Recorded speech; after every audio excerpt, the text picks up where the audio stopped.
आज से 2 दिन पहले यानी कि 19 तारीख को जब Bharatiya Janata party peoples democratic party से समर्थन वापस ले लेती है तो आखिरकार जम्मू कश्मीर में वो सरकार जो सरकार एक एजेंडा ऑफ अलायंस लेके आई थी वो टूट गई। अब एजेंडा ऑफ अलायंस की बात करते हैं। दोनों पार्टीज ने एक 20 पन्ने की सफ़ेद बुकलेट जारी की थी जब गवर्नमेंट में आए थे एजेंडा ऑफ अलायंस के नाम पे। पीडीपी द्वारा और बीजेपी द्वारा अपनी अपनी एजेंडेज उसमें लिखे गए थे, लेकिन क्या वो एजेंडेज जो बीजेपी ने सेट किया था वो पूरे कर पाई या फिर जो पीडीपी ने सेट किया था वो पूरे करे?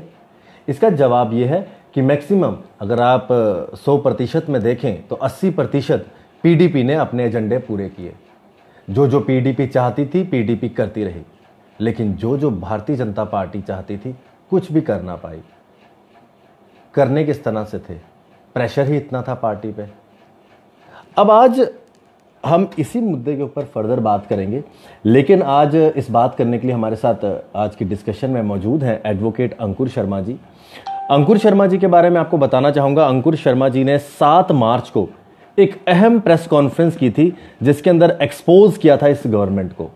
वो एक्सपोज किस तरह से किया था आप सभी जानते हैं। जो एक ट्राइबल अफेयर्स का बिल, जो एक मिनट्स के अंदर जो एक ट्राइबल अफेयर्स के बिल के ऊपर जो है कार्रवाई की गई थी, उस बिल को सामने लाया था। हालांकि ये बिल जब वहाँ पर जो भी मिनट्स के अंदर जो भी डॉक्यूमेंट्स लाए गए थे उसके अंदर भारतीय जनता पार्टी के उस टाइम के मिनिस्टर ऑफ स्टेट जो कि फाइनेंस डिपार्टमेंट देख रहे थे अजय नंदा जी, वो भी मौजूद थे। लेकिन किस तरह से उनके आंखों के सामने ये सब कुछ होता रहा वो समझ नहीं आया।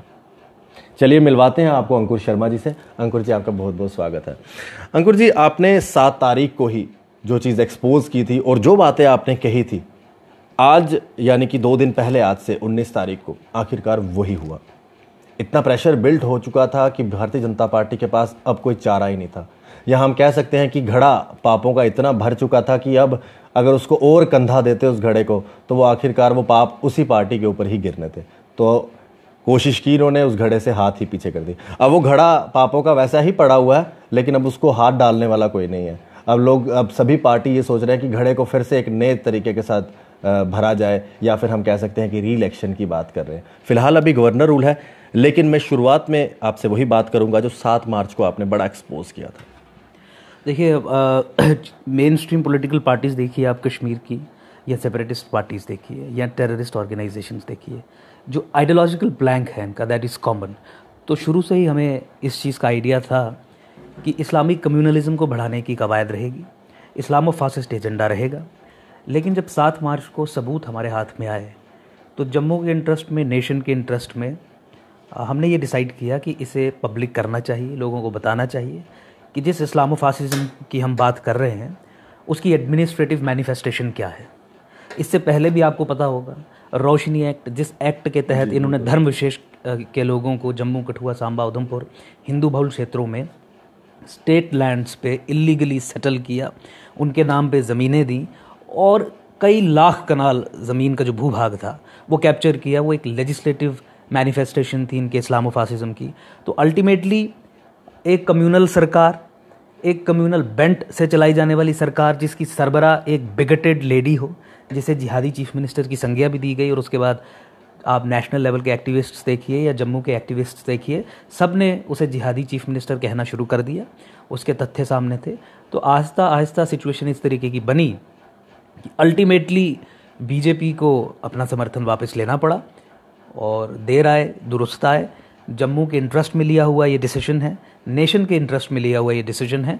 क्योंकि जिस तरीके से महबूबा मुफ्ती ने यहाँ के स्टेट एपरेटस को सबवर्ट किया था और स्टेट एंटी नेशन होके यहाँ पे जिस तरीके से काम कर रही थी, वो ज़्यादा देर तक नहीं चल सकता था। इसकी अलग अलग मैनिफेस्टेशंस आपने आर्मी के ऑपरेशंस में भी देखी। Seize fire, Ramzan seize fire को किस तरीके से इन्होंने मैनेज किया, उसमें भी आपने देखा। तो इसलिए कोई भी देश विरोधी चीज़, खासकर जब सरकार करना स्टार्ट करे, ज़्यादा देर तक नहीं चलती है। इस तरीके की चीज़ें आई। 7 मार्च वाज एन इम्पॉर्टेंट इवेंट जहाँ पे उनका बुरी तरीके से एक्सपोजे हुआ, उनके कम्युनल क्रेडेंशियल्स सामने आए और फिर अल्टीमेटली आज के दिन भाजपा को सरकार से समर्थन अपना वापस लेना पड़ा। और महबूबा मुफ्ती, जिसकी जगह लेजिस्लेटिव असेंबली में नहीं है, जिसकी जगह हमारी कॉन्स्टिट्यूशनल पोस्ट्स पे नहीं है, आज वो उससे बाहर है। आज है हमारे लिए खुशी का मौका है। अंकुर जी, चाहे आज भारतीय जनता पार्टी, आप भी सुन रहे होंगे, रोज़ाना हमारे साथ बातचीत करते हैं, चाहे प्रेसिडेंट करें या जो पूर्व डिप्टी सीएम रहे हैं या फिर बाकी एमएलएज करें, आज वो ये हवाला दे रहे हैं कि जो ये सिचुएशन बन गई थी लॉ एंड ऑर्डर की, सीज फायर के अंदर हुआ, सिविलियंस के ऊपर अटैक हो रहे थे, सिक्योरिटी फोर्सेस पे अटैक हो रहे थे, तो इनको समर्थन वापस लेना पड़ा। लेकिन मैं आपको शुरुआती दिनों में बात करना चाहूँगा, जब पहले दिन ये सरकार एग्जिस्टेंस में आती है तो मरहूम मुफ्ती मोहम्मद सईद साहब उसी दिन पाकिस्तान का धन्यवाद करते हैं, उन आतंकियों का धन्यवाद करते हैं और ये कहते हैं कि ये फ्री एंड फेयर इलेक्शन हुए हैं, उनकी वजह से हुए हैं। उस दिन भी भारतीय जनता पार्टी चुप रहती है। आतंकवादी बुरहान वानी को मारा जाता है और महबूबा मुफ्ती ये कहती हैं कि अगर हमें पता होता वहाँ पर बुरहान वानी है तो हम ये ऑपरेशन नहीं करते। उस टाइम डिप्टी सीएम थे डॉक्टर निर्मल सिंह, वो भी यही स्वर अलापते हैं। इस तरह के काफ़ी सारे इंसिडेंट हुए, या फिर हम ये ट्राइबल अफेयर्स वाला ही इंसिडेंट देख लें, या रोहिंग्यास के ऊपर पीडीपी का हमेशा से कड़ा रुख रहा है। क्या ये सब मुद्दे अहम मुद्दे नहीं थे जब भारतीय जनता पार्टी को अपना समर्थन वापस ले लेना चाहिए था? देखिए, ये सब अहम मुद्दे थे और भाजपा उस समय भी कॉल ले सकती थी। सबसे इम्पॉर्टेंट टाइम उस समय वापस समर्थन लेने का बनता था जिस समय चीफ मिनिस्टर महबूबा मुफ्ती ने सुप्रीम कोर्ट में हलफनामा दाखिल किया कि JNK में हम अपनी माइनॉरिटी कम्युनिटीज़ को रिकग्नाइज़ नहीं करेंगे। हम उन्हें उनके माइनॉरिटी राइट्स, जो कि फंडामेंटल राइट्स हैं, जो मौलिक अधिकार हैं, जो बुनियादी हक हैं, जो स्टेट डिनाई नहीं कर सकती, वो नहीं देंगे और मेजॉरिटी कम्युनिटी को देते रहेंगे। ये क्लियर एडमिशन थी स्टेट ऑफ JNK के पार्ट पे कि स्टेट ऑफ JNK एक सेक्युलर स्टेट नहीं है, वो मुस्लिम मेजॉरिटी स्टेट है। और यही आर्ग्यूमेंट भी दिया गया था कि पिछले 60 वर्षों से, 6 दशकों से अधिक से माइनॉरिटी बेनिफिट्स यहाँ की मेजॉरिटी कम्युनिटी ले रही है और उन्हें रिवर्स नहीं किया जाएगा। तो क्लियरली एक बिगेटेड माइंडसेट था। वो एक ऐसा इवेंट था जिसे मीडिया ने शायद एनस्लेव्ड माइंडसेट के कारण, और मैं नेशनल मीडिया का जिक्र कर रहा हूँ, क्योंकि मुस्लिम कम्युनलिज्म थी, इस्लामिक फंडामेंटलिज्म थी, हैंड्स डाउन नहीं लिया। अदरवाइज वो सबसे अपॉर्चुन टाइम था जहाँ पे महबूबा मुफ्ती के communal credentials anti Jammu, anti Hindu, anti Sikh, anti Christian, anti Buddhist, anti Jain हलफनामे पे साबित हुए थे। वो एक डॉक्यूमेंट्री प्रूफ था। लेकिन बहरहाल आइडियोलॉजिकल डिफरेंसेस थे, नॉर्थ पोल और साउथ पोल का मिलन हुआ था, एजेंडा ऑफ अलायंस बना था। लेकिन उसमें भी एक अनफॉर्चुनेट चीज़ ये थी कि एजेंडा ऑफ अलायंस को महबूबा मुफ्ती ने हुर्रियत से अप्रूव करवाया था। देखिए, हुर्रियत एक धर्म के आधार पे जंग लड़ रही है। हुर्रियत का मानना है कि ये लड़ाई धार्मिक है, क्योंकि एक विशेष धर्म के लोग एक दूसरे धर्म के लोगों के देश में नहीं रह सकते, इसीलिए उन्हें आज़ाद होना है। 2 नेशन थ्योरी की मैं बात कर रहा हूँ। देखिए, जब बुनियाद इन चीज़ों पर रखी जाएगी तो उसकी तरह तरह से मैनिफेस्टेशंस होंगी। ये जो सांप था ये तरह तरह से अपने फन फैला रहा था, लेजिस्लेटिव रूट से फैला रहा था, एडमिनिस्ट्रेटिव रूट से फैला रहा था, बुरहान वानी के ऊपर स्टेटमेंट्स देनी, उस तरीके से चीज़ें सामने आ रही थी। तो कहीं ना कहीं बीजेपी बैकफुट पे जा रही थी। बीजेपी डिसाइसिवली इन चीज़ों को हैंडल नहीं कर पा रही थी। बीजेपी को आपने रसाना में देखा, पीडीपी ने रौंद के रख दिया। इस तरीके की एग्जाम्पल क्रिएट करवा दी उन्होंने रसाना, कठुआ रेप और मर्डर केस में, कि बीजेपी को अपनी कंस्टिट्यूएंसी के फेवर में खड़े तक होने उन्होंने नहीं दिया। तो मुझे लगता है कि सही फैसला लिया उन्होंने स्टेज पे आके, और महबूबा मुफ्ती ने आइडियोलॉजिकली ब्लिट्स क्रीक करके थोड़ा सा इन्हें बैकफुट पे लाया था। महबूबा मुफ्ती को जवाब देने की ज़रूरत थी। आर्टिकल 35A को लेके जो महबूबा मुफ्ती ने स्टैंड सुप्रीम कोर्ट में लिया है, और उस पिटीशन के बारे में आप जानते हैं कि किस तरीके से और किस उस इशू से किस तरीके से हम जुड़े हुए हैं, और उससे किस तरीके से यहाँ के लोगों की भावनाएं भी जुड़ी हुई हैं। और आर्टिकल 35 और 370 के बारे में बीजेपी के नेशनल मैनिफेस्टो, स्टेट के मैनिफेस्टो में क्या क्या चीज़ें हैं।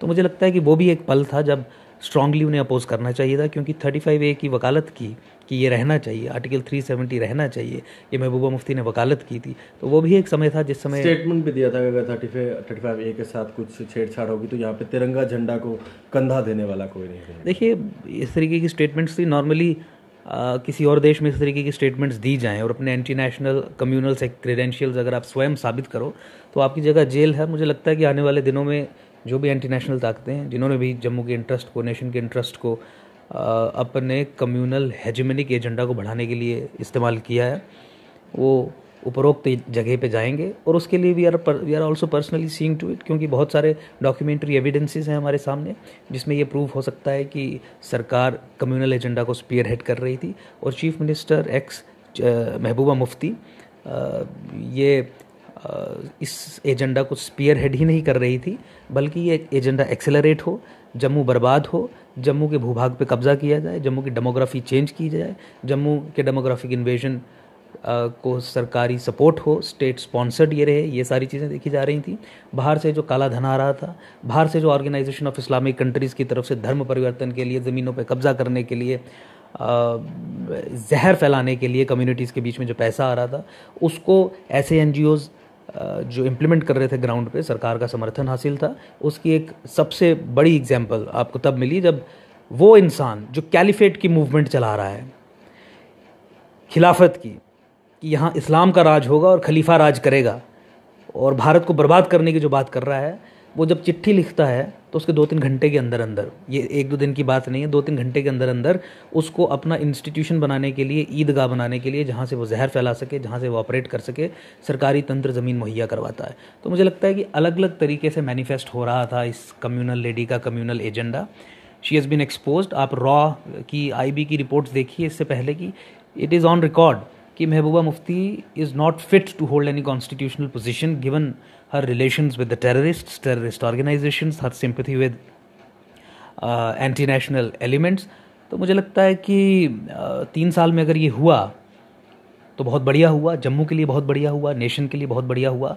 ये पहले हो सकता था, लेकिन चूंकि आप जब एक पैराडाइम बना देते हैं, आप पहले दिन से जब कॉम्प्रोमाइज़ स्टार्ट करना शुरू कर देते हैं, तो एक पैराडाइम बन जाती है, उसका एक जेस्टेशन पीरियड रहता है। बीजेपी के केस में वो जेस्टेशन पीरियड 3 साल तक का था। 3 साल के बाद दे पुल्ड द प्लग्स।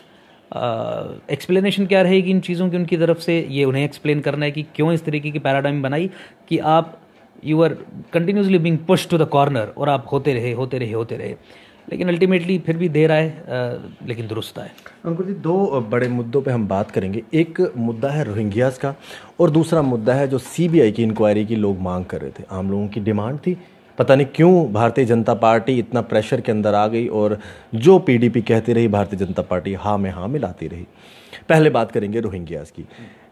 अभी रिसेंट जो होम मिनिस्टर साहब की विजिट हुई थी, 2 दिन का दौरा रहा जम्मू कश्मीर में, यहाँ पर होम मिनिस्टर ने प्रेस कॉन्फ्रेंस में ये बोला, राजनाथ सिंह जी ने, कि रोहिंग्यास को लेकर प्रॉपर लिस्ट बनाई जाए और हर स्टेट को एक लेटर भी जारी किया गया होम मिनिस्ट्री की तरफ से, और ये भी कहा गया है कि यहाँ पर ये चेक किया जाए कि उनके पास कोई इंपॉर्टेंट दस्तावेज ना हो कि कल को वो लोग सिटीजनशिप के लिए राइट मांगे यहाँ पर। हालांकि आपने देखा होगा कि किस तरह से हमने एक्सपोज किया था कि 44 ऐसे आधार कार्ड्स हमने भी निकाले थे जो रोहिंग्याज यहाँ पर ले रहे हैं, और उनमें से कई आधार कार्ड ऐसे हैं जिनके अंदर रोहिंग्या की फोटोग्राफ मेल की है और जेंडर उसमें फीमेल लिखा है। अगर कल को इस तरह की कोई भी एंटी एक्टिविटीज़ होती हैं, अगर उनको किसी तरह से भी उनकी आइडेंटिटी जाननी हो, तो कितना मुश्किल है यहाँ के लिए, लॉ एंड ऑर्डर के लिए, कि कितना मुश्किल है उनको ढूंढना। क्या ऐसा लग रहा था कि शायद गवर्नमेंट ऑफ इंडिया रोहिंग्यास के ऊपर उनका स्टैंड तेज़ हो रहा है, जो कि PDP को मंजूर नहीं था? काफ़ी बार उनके MLAs और मिनिस्टर्स ये बोलते रहे हैं कि रोहिंग्यास के सपोर्ट में। आपको लगता है कि कुछ ये भी कारण हो सकता है कि महबूबा मुफ्ती इस चीज़ का भी प्रेशर बना रही थी भारतीय जनता पार्टी जम्मू कश्मीर यूनिट के ऊपर? देखिए, कोई एक स्पेसिफिक रीज़न नहीं था इस फॉल आउट का, बहुत सारे रीजंस थे। जिस तरीके से अलग अलग तरीके से इनका कम्युनल एजेंडा मैनिफेस्ट कर रहा था, हर एक वो इवेंट एक एक कारण बनता गया और अल्टीमेटली जब पाप का घड़ा भरा तो फिर फूटा और ये दे पुल्ड द प्लग्स। लेकिन रोहिंग्यास को लेके मैं आपसे ये बात करूं, मैं आपको ये कह रहा हूं कि JNK में जो PDP की या NC की जो पोजीशन है, या इनफैक्ट कांग्रेस लीडर्स की भी, क्योंकि कांग्रेस भी कश्मीर सेंटर्ड पार्टी है, कश्मीर हेडेड पार्टी है, उनकी भी जो पोजीशन है वो एक क्लियर आइडियोलॉजिकल लाइन पे है। आइडियोलॉजिकल लाइन क्या है कि जम्मू की डेमोग्राफी आपको चेंज करनी है। अगर आपको अपनी सेसेशनिस्ट मूवमेंट, या जैसे सेल्फ रूल कहें या प्री 1953 स्टेटस कहें, अलग अलग पार्टीज़ अलग अलग भाषा में एक ही चीज़ कहती हैं, अगर आपको उसे सक्सीड करना है तो आपको 100% इस्लामाइज करना है JNK को। और इसकी शुरुआत 1989 में वैली से हुई। वैली में कश्मीरी पंडितों को, चूँकि वो हिंदू थे, वो नॉन मुस्लिम्स थे, उन्हें बंदूक के दम पे, वायलेंस के दम पे बाहर निकाला गया। लेकिन जम्मू को लेके प्लानिंग ये रही और ISI के साथ पूरे संपर्क में ये लोग रहे, यहाँ के भी एंटी नेशनल एलिमेंट्स, जिनके बारे में रॉ की रिपोर्ट्स भी हैं और जिनके बारे में कहा गया है कि इन्हें कोई कॉन्स्टिट्यूशनल पोस्ट पे नहीं बिठाना है। उन्होंने ये प्लान किया कि डेमोग्राफिक चेंज के थ्रू, डेमोग्राफिक इन्वेजन के थ्रू जम्मू पे कब्जा किया जाएगा, और उसके लिए तरह तरह की चीज़ें की। उसी क्रम में कि अगर मुस्लिम्स कहीं दूसरे देश से आके यहाँ बैठ रहे हैं, दूसरी स्टेट नहीं, दूसरे देश, क्योंकि वो इलीगल इमिग्रेंट्स हैं। अगर वो इलीगल इमिग्रेंट्स भी हैं, किसी दूसरे देश से भी हैं, तो अगर वो मुस्लिम्स हैं तो उन्हें यहाँ पे सेटल किया जाए, और एक बहुत ही ऑर्गेनाइज तरीके से, स्टेट स्पॉन्सर्ड तरीके से इन्हें यहाँ पे सेटल किया गया, इन्हें संरक्षण दिया गया, इन्हें यहाँ की डेमोग्राफी चेंज करने के लिए एक एजेंट के तौर पे देखा मेन स्ट्रीम पॉलिटिकल पार्टीज़ ने और सेपरेटिस्ट ऑर्गेनाइजेशंस ने भी। इनके आधार कार्ड तक बनवाए। ऐसी भी खबरें हैं कि इनके स्टेट सब्जेक्ट सर्टिफिकेट्स भी बने हैं और ये वोटिंग राइट्स भी एक्सरसाइज कर रहे हैं इनमें से कुछ लोग, जो बहुत ही चिंताजनक विषय था। वेस्ट पाकिस्तानी रिफ्यूजीज़ के साथ अगर आप कंपैरिजन करें इनका, तो west Pakistani refugees despite being Indian citizens, despite being settled here from the last more than 60 years, और पार्टीशन के जो विक्टिम्स थे उनके लिए यहाँ की सरकार कोई हक नहीं दे रही थी, क्योंकि उनका कसूर एक ही था कि वो हिंदू थे, वो नॉन मुस्लिम्स थे। और JNK जो एक वर्चुअल तरीके से एक डिफैक्टो मुस्लिम स्टेट की तरह ऑपरेट करती रही है पिछले 6 दशकों में, ये क्लियरली एक्सप्लेन करता है कि क्यों वहाँ की पॉलिटिकल पार्टीज़ का समर्थन था। और अपनी आइडियोलॉजिकल लाइन को लेके महबूबा मुफ्ती हो, चाहे NC हो, या फिर कांग्रेस के वो नेता जो वैली के उस पार से आते हैं, वो कंसिस्टेंट रहे हैं। प्रॉब्लम हमारी लीडरशिप के साथ है, प्रॉब्लम जम्मू के डोगरास को आइडेंटिफाई जो करते हैं और उसमें फिर कुछ लोग यूफेमिज्म में पड़ जाते हैं, प्रॉब्लम को उसके नाम से नहीं बुलाते, प्रॉब्लम वो चीज़ है।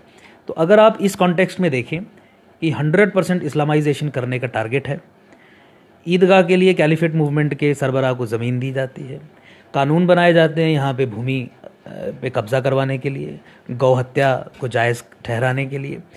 तो उसी क्रम में आप रोहिंग्याज की सेटलमेंट्स को देखेंगे तो आपको क्लियरली पता चल जाएगा कि क्यों इनका समर्थन, स्टेट का समर्थन इन्हें हासिल था और क्यों सेंटर के साथ या स्टेट BJP यूनिट के साथ इस चीज़ पे तकरार थी।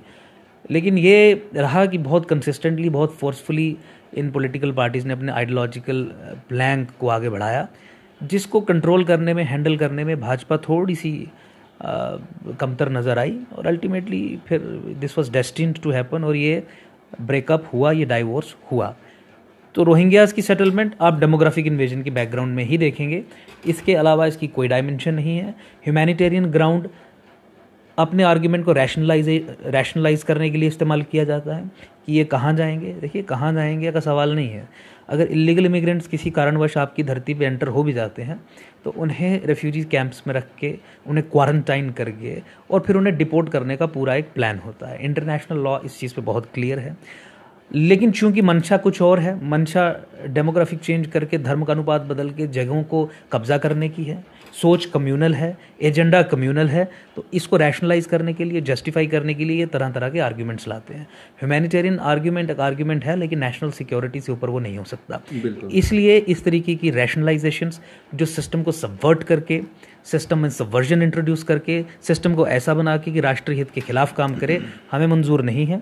रोहिंग्याज और बांग्लादेशी इलीगल इमिग्रेंट्स जो हैं उन्हें बाहर निकाला जाना चाहिए, उन्हें क्वारंटाइन किया जाना चाहिए, और ये समयबद्ध तरीके में गवर्नमेंट ऑफ इंडिया की रिस्पॉन्सिबिलिटी है कि किया जाए। बिल्कुल। एक आखिरी सवाल है मेरा, और बड़ा अहम मुद्दा है अंकुर जी, रसाना का।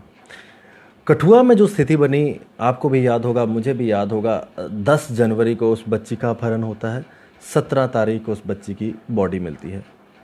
बहुत ही गलत, एक ऐसा हीनियस क्राइम हुआ है जिसकी जितनी भी हम आलोचना करें कम है। बच्ची को तो आखिरकार आज तक इंसाफ नहीं मिल पाया है, लेकिन इसके ऊपर सियासत कितनी हुई। हर एक पॉलिटिकल पार्टी ने अपनी तरफ से सियासत की। अब इसी सियासत में कुछ लोग जो CBI की डिमांड कर रहे थे, यानी कि पूरा जो कठुआ बेल्ट है CBI की डिमांड कर रही थी, आपको याद होगा, तिरंगा यात्रा निकाली भारत के झंडे लेके। एक तो ये समझ नहीं आई कि भारत के झंडे लेके रैली निकालना किस तरह से गलत हो सकता है, जहां दूसरी तरफ कश्मीर में रोज़ाना ISIS के झंडे, रोज़ाना पाकिस्तान के झंडे। वहां पर कभी भी कश्मीर पॉलिटिकल पार्टीज़ ने ये नहीं कहा कि वो झंडे गलत हैं। कभी आज तक स्टेटमेंट आया, ट्विटर भी आज तक कोई ट्वीट भी नहीं आया। लेकिन यहाँ पर जो लोग डिमांड कर रहे हैं CBI की, एक तो पहले उन पर एलिगेशन लगाया जाता है कि ये रेपिस्ट को शील्ड कर रहे हैं। अब भारत का झंडा लेके निकलते हैं, अपनी डिमांड लेके निकले, जायज़ है, डेमोक्रेसी है, वो भी अपनी आवाज़ सामने रख सकते हैं। PDP गवर्नमेंट ने ये एलिगेशन लगा दिए कि यहाँ पर तिरंगा झंडा लेके रेपिस्ट की सपोर्ट में यहाँ पर रैली निकाली जा रही है। भारतीय जनता पार्टी चुप रहती है, कुछ नहीं कहती है। 2 मंत्री जाते हैं, उसके बाद आप सब जानते हैं हुआ क्या। आज चौधरी लाल सिंह जी बार बार डिमांड कर रहे हैं सीबीआई की, और उनका भी ये कहना है कि सीबीआई की डिमांड जो है लोगों की वो जायज़ है और वो होनी चाहिए। इस सारे मुद्दे पे भारतीय जनता पार्टी कहाँ लैकआउट कर गई, और क्या भारतीय जनता पार्टी को इस मुद्दे पर जम्मू के साथ नहीं खड़ा होना चाहिए था, जहाँ से उनको 25 सीटों का मैंडेट मिला? देखिए, बिल्कुल जम्मू के साथ खड़ा होना चाहिए था। उनकी कंस्टिट्यूंसी की एक लेजिटिमेट डिमांड थी। आप दुनिया में कभी भी ऐसी पॉलिटिकल पार्टी या एक पॉलिटिकल इंस्टीट्यूशन नहीं देखेंगे जो अपनी कंस्टिट्यूंसी की जेन्युइन डिमांड के साथ खड़ा ना हो। आप you will not find any parallel, या ऐसा कोई प्रेसिडेंट आपको नज़र नहीं आएगा वर्ल्ड पॉलिटिक्स में भी कि जहां अपनी कंस्टिट्यूंसी के खिलाफ आप बात करें। लेकिन चूंकि यहाँ कोalition सरकार थी और आइडियोलॉजिकल लेवल पे महबूबा मुफ्ती हावी थी, और शुरू से ही उन्होंने अपना कम्युनल एजेंडा इस केस में भी इंट्रोड्यूस किया। कुछ ट्वीट्स किए उन्होंने, कुछ ऐसी स्टेटमेंट्स दी, और कुछ लोगों से मुलाकात करके उनके मीटिंग्स दिल्ली में अरेंज करवाई जहां से ये नैरेटिव सेट किया गया। तो probably BJP was taken by surprise, क्योंकि आइडियोलॉजिकल लेवल पे यहाँ की लीडरशिप शायद रिस्पॉन्ड करने में सक्षम नहीं थी और बैकफुट पे होते गए। रसाना के विषय में मैं आपके माध्यम से दर्शकों को ये बताना चाहूँगा कि रसाना का विषय सिर्फ रेप और मर्डर का विषय नहीं है। रेप तो इस्टेब्लिश होता ही नहीं है किसी भी तरीके से, अगर आप मेडिकल रिपोर्ट्स की बात करें। डायरेक्टर रिटायर हुए हैं सेंट्रल फॉरेंसिक साइंस लैब के, उनसे मेरी 2 घंटे बैठ के डिस्कशन हुई है पूरी पोस्टमार्टम रिपोर्ट पे। इंजरीज जिस तरीके की डिस्क्राइब की गई हैं। कई डॉक्टर्स से मेरी बात हुई, प्राइवेट सेक्टर में, गवर्नमेंट सेक्टर में, CMOs से बात हुई, मेडिको लीगल एक्सपर्ट्स से बात हुई, फिर अपनी भी जो अपना भी जो थोड़ा बहुत अंडरस्टैंडिंग है हमारी किताबें पढ़ के, उसके अनुसार भी रेप तो वहाँ पे इस्टेब्लिश होता नहीं है, लेकिन रेप का एंगल इंट्रोड्यूस किया गया। बैकग्राउंड ये थी कि रसाना एक 13 फैमिलीज़ का गांव है, 60 से 65 के करीब वहाँ की पॉपुलेशन है। आसपास it is surrounded by jungles, dense forest हैं जो रसाना गांव को सराउंड करते हैं।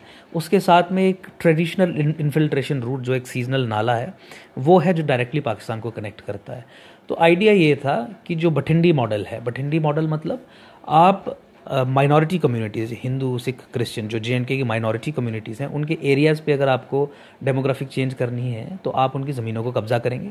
तो ईजीएस्ट वे है कि जंगलों पे कब्जा करिए। तो बठिंडी जो एक फॉरेस्ट लैंड है, आज की डेट में भी रेवेन्यू रिकॉर्ड्स में फॉरेस्ट लैंड रिकॉर्डेड है। हमारे जो लंग्स हैं, जम्मू के निवासियों के जो लंग्स हैं, जो आज की डेट में यहाँ बारिश नहीं होती है या बाकी आसपास के एरियाज़ में बारिश होती है, एक कंक्रीट जंगल जो बन गए हैं वो एक बहुत बड़ा जो कारण है उसका, और ये एनवायरमेंटली भी इफेक्ट कर रहा है। 50,000 घर बना दिए गए जंगलों पे जो जम्मू को सराउंड करते हैं। इसी तरीके का मॉडल जिसको हम बठिंडी मॉडल कहते हैं, they wanted to replicate it into Kathua district, जो कश्मीरियों की कम्यूनल जो मूवमेंट है उसको अपोज करने में सबसे स्ट्रॉन्ग बेल्ट है गिवन इट्स डेमोग्राफी। तो ये आइडिया था कि वहाँ पे इस मॉडल को रेप्लिकेट किया जाए, वहाँ का जंगल कब्जा किया जाए। तो जंगल कब्जा किए जाने के लिए कम से कम 13 जो लोग हैं, 13 घर जो हैं, या तो उनको वहाँ से भगाया जाए, या फिर इस केस के माध्यम से, इस केस को इस तरीके से इस्तेमाल करके ऐसी सिचुएशन क्रिएट कर दी जाए कि वो इतने पावरलेस और डिमोटिवेटेड फील करें कि जब उनके आसपास के जंगलों पे एक धर्म विशेष के लोग कब्जा करें तो वो खड़े ना हो पाएँ। सरकारी तंत्र को उनके खिलाफ इस तरीके से खड़ा कर दिया जाए कि कल को उनके सामने भी अगर उनकी ज़मीन पे भी कब्जा हो रहा है तो उनकी हिम्मत ना हो, वो इतना पावरलेस फील करें अपने नुमाइंदों की तरफ से भी और स्वयं की तरफ से भी, और पुलिस स्टेशन का भी इस्तेमाल जिस तरीके से किया गया, पुलिस का भी, कि वो आवाज़ ना उठा पाएँ। तो एक डेमोग्राफिक चेंज के प्रोसेस को फैसिलिटेट करने के लिए एक बहुत बड़ा षड्यंत्र जो है रचा गया है। और यही कारण था कि CBI की डिमांड, जब लाखों लोग सामने आ गए, CBI की डिमांड को उन्होंने डिस्क्रेडिट किया। CBI की डिमांड को उन्होंने इस तरीके से पेश किया जैसे कोई कम्युनल डिमांड है, और कैरेक्टर असैसिनेशन स्टार्ट कर दी। पार्टीज़ को भी बैकफुट पे लाया और नैरेटिव पूरा कंट्रोल किया, पैसा झोंका। आप जानते हैं इसमें NIA अगर इन्वेस्टिगेशन करे तो हवाला चैनल्स के थ्रू जो करोड़ों रुपए आए हैं वो किस लिए आए हैं वो सामने आ जाएगा। तो इसीलिए ये समझना बहुत ज़रूरी है, केवल और केवल क्राइम के एंगल से इस केस को ना देखें। एक लार्जर कंस्पिरेसी, एक इस्लामोफासिस्ट एजेंडा बढ़ाने की कंस्पिरेसी, एक डेमोग्राफिक इन्वेजन की कंस्पिरेसी, एक इस्लामिक हेजिमनी जो स्टेट के एपरेटस में बहुत अंदर तक घुस गई है, और बहुत सारे ब्यूरोक्रेट्स हैं जो उस एजेंडा को आगे बढ़ा रहे हैं। ये उसको आगे बढ़ाने की प्रक्रिया थी, और इसीलिए फंडामेंटली हमारा इस केस में इस मूवमेंट को समर्थन भी था। और सीबीआई की जांच हो, उसके लिए आज भी हमारे प्रयास भरपूर हैं। सुप्रीम कोर्ट में 16 मई को हमने पिटीशन फाइल की थी, उसके बाद तुरंत वहाँ छुट्टियाँ पड़ गई। फर्स्ट वीक ऑफ जुलाई में हमारी petition will come up before supreme court, जिसमें हमें पूरी उम्मीद है लीगली स्पीकिंग कि supreme court definitely CBI inquiry order करेंगे। और उसके बाद जितने भी इल्ज़ाम महबूबा मुफ्ती पे लगते रहे और जिस षड्यंत्र की मैंने बात की, ये सामने आएगा। और फिर मुझे लगता है कि वो राष्ट्र के लिए भी बहुत एक सुखद समय होगा जब एंटी नेशनल एलिमेंट्स जो स्टेट अपरेटस पे नाफिज हो गए थे यहाँ पे, उनका एक्सपोजे होगा और उनकी जो सही जगह है उनको वहाँ भेजा जाएगा। बिल्कुल, बहुत बहुत शुक्रिया हमारे साथ बात करने के लिए अंकुर जी। एडवोकेट अंकुर शर्मा हमारे साथ बात कर रहे थे, जिन्होंने 7 मार्च को सबसे पहले एक्सपोज किया था पीडीपी प्रेसिडेंट महबूबा मुफ्ती जी को। क्या आखिरकार हो क्या रहा है सरकार में? अब ये सब कुछ हुआ सरकार में, और जब ये सब कुछ हुआ तब सरकार में भारतीय जनता पार्टी भी थी। भारतीय जनता पार्टी के 25 नुमाइंदे थे जिनको जम्मू ने चुन के सामने भेजा था। लेकिन किस तरह से उनके नाक के तले ये सब कुछ होते रहे, इसका जवाब तो जनता ज़रूर मांगेगी। आशीष कोहली, कैमरामैन अशोक चलोत्रा जी के साथ, जेके मीडिया के लिए।